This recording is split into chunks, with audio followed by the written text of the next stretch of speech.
thank everyone for coming out and sharing this event for us.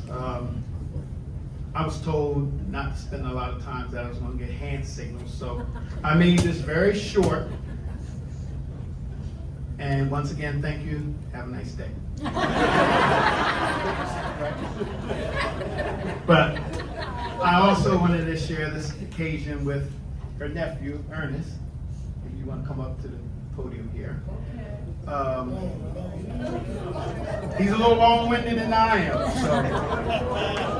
But to start with this, we want to tell you, Mom, that you touched our lives. The old saying goes, with a stern hand, don't let the shortness fool you. I was the wrath of a many a beating from her. So, but my mother was born on April 23rd, which she's going to be having a birthday, celebrating her 93rd birthday, to the late Amos and Martha Lee Barnes in St. Mary's County. As an infant, she came to New Jersey.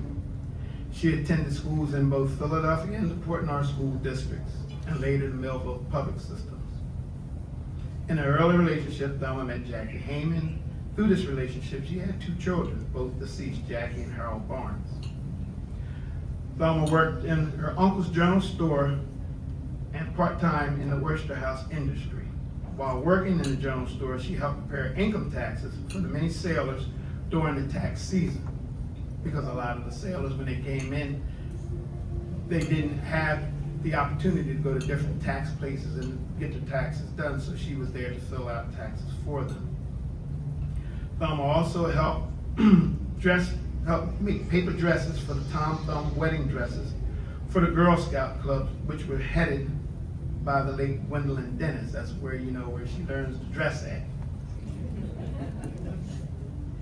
Then Thelma met the love of her life, which is Clarence Weems Jr. They later married on May 30th, 1954. In this union of 60 years, they had 5 children. One of them me. Thelma went on to work at the Diane shop in Millville, where she was in charge in the window display and the cleaning of the store. After leaving Diana's shop, she went to Violent State School and worked for 5 years.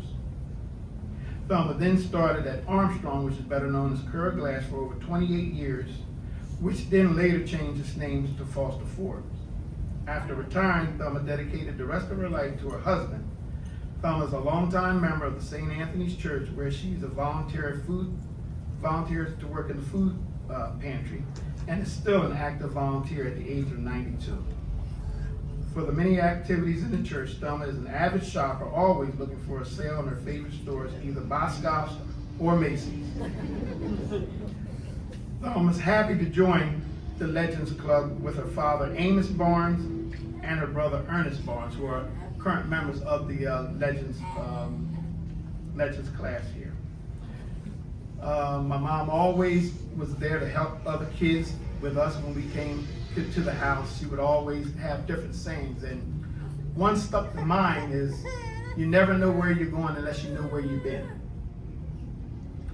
And that meaning that your past is always important to you, because if you don't know who you are or where you've been, you're not going to know where you're going to go. And that was one of the greatest things that stuck to me, when a lot of people always said that you couldn't do things.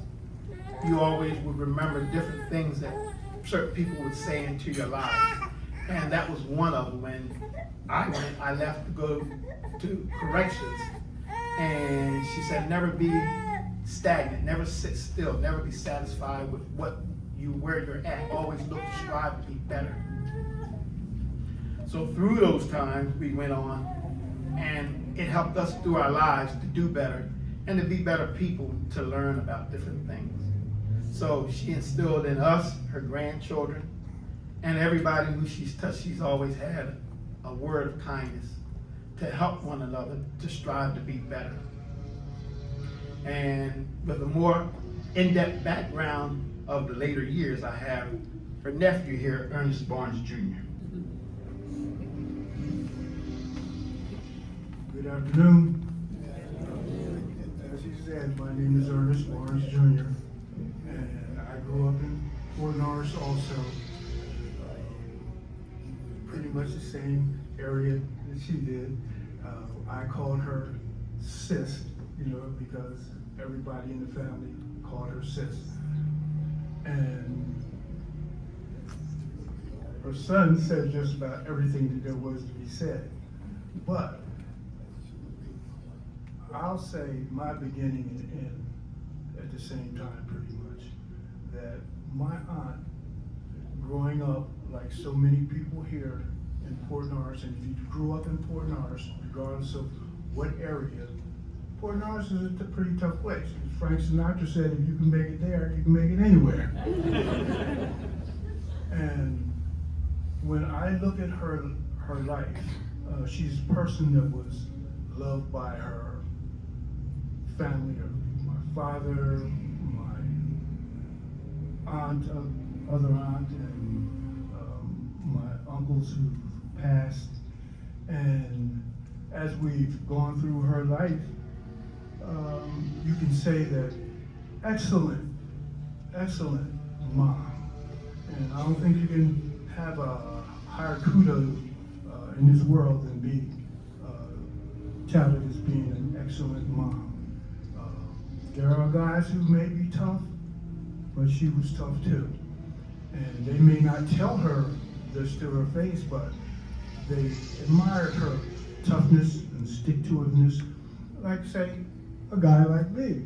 I thought I was tough, but I left Port Norris. She stayed here, fought it out, raised a good family. All of them were good. All of them succeeded.